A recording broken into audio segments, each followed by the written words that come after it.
always say I'm no good.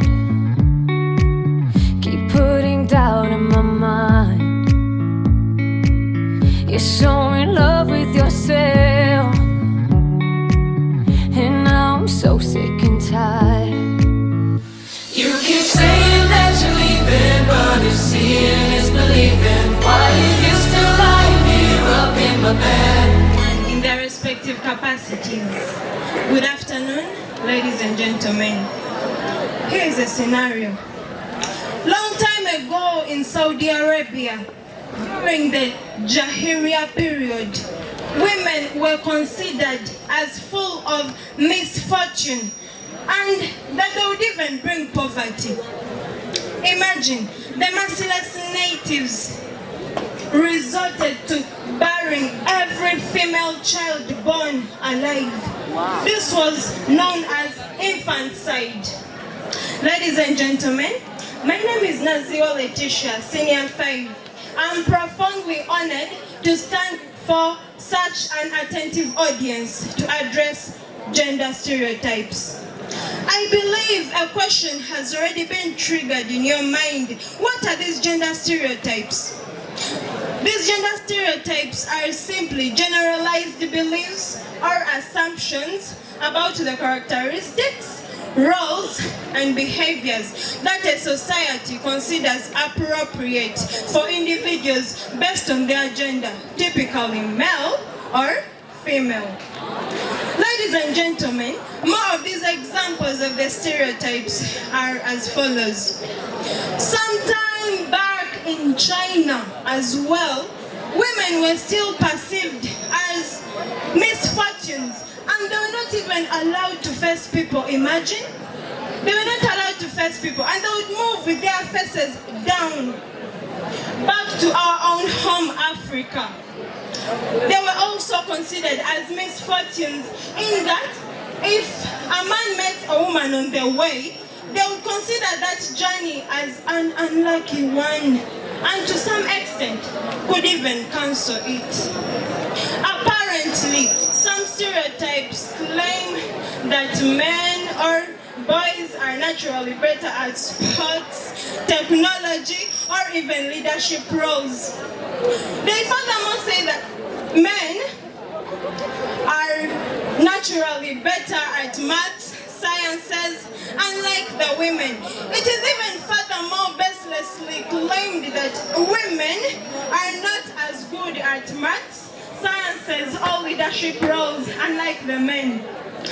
Ladies and gentlemen, amidst all these stereotypes, there is equality, a tool that can be used to empower both boys and girls.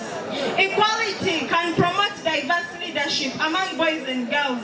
Equal representation in leadership roles can inspire both boys and girls to envision themselves in various positions. This can break traditional gender roles.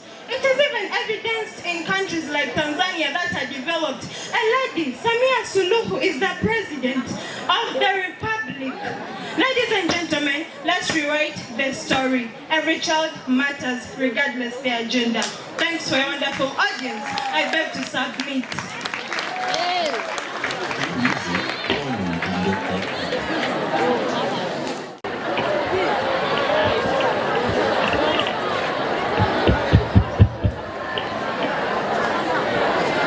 I recognize the presence of the Deputy Curricular, the academic office, the judges, and my fellow public speaker, and the audience at large. Good afternoon. Before I go forward, I just request you to hold your neighbor's hand. Ladies and gentlemen, when I walk on the streets, when I walk on the roads, when I walk in the marketplaces, when I listen to the radios, when I listen to the television, when I read in the newspapers, only hear one thing. Everyone is crying of corruption. Everyone in our country is crying of corruption. Everything that we see, people are saying that's corruption. Ladies and gentlemen, my name is Mulai Joel, a representative from Serengeti House, and I'm not here to only talk about the causes and effects of corruption, but to discuss the solution that can remove the corruption from, that can eliminate corruption from our country by 2030. Ladies and gentlemen, first and foremost, corruption is a will to act dishonestly in favor to gain money or anything else. Ladies and gentlemen, corruption involves abuse of office, involves abuse of power, it involves abuse of the public assets.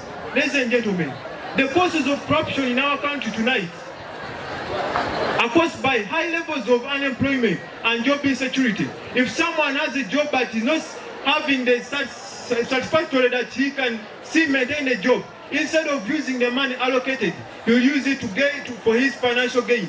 And also, greed for wealth and materialism. Most people want have money every time. Most people want to be rich. Instead of working hard, they use the money that is intended for the public to use instead in order that they can become wealthy. Ladies and gentlemen, the effects of corruption in our society today, it leads to poor service delivery.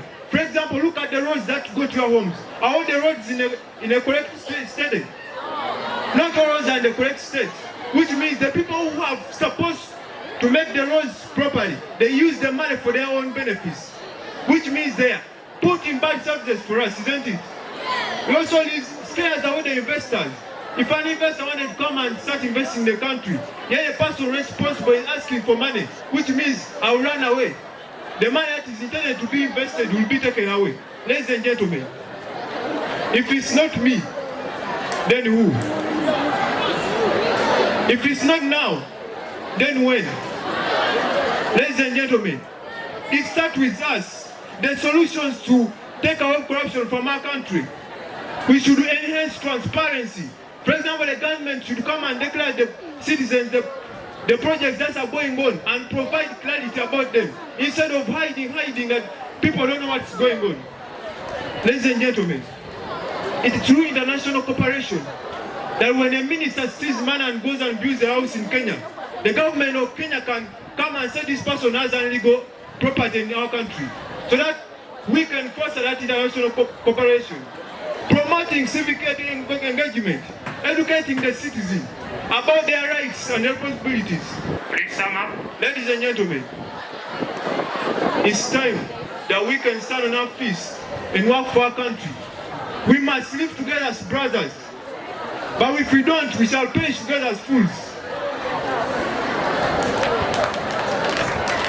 It's time. We don't have any other day. If we wait for the other people, if we wait for another person, we might not change anything. We are the change we're waiting for God and my country. Thank you so much.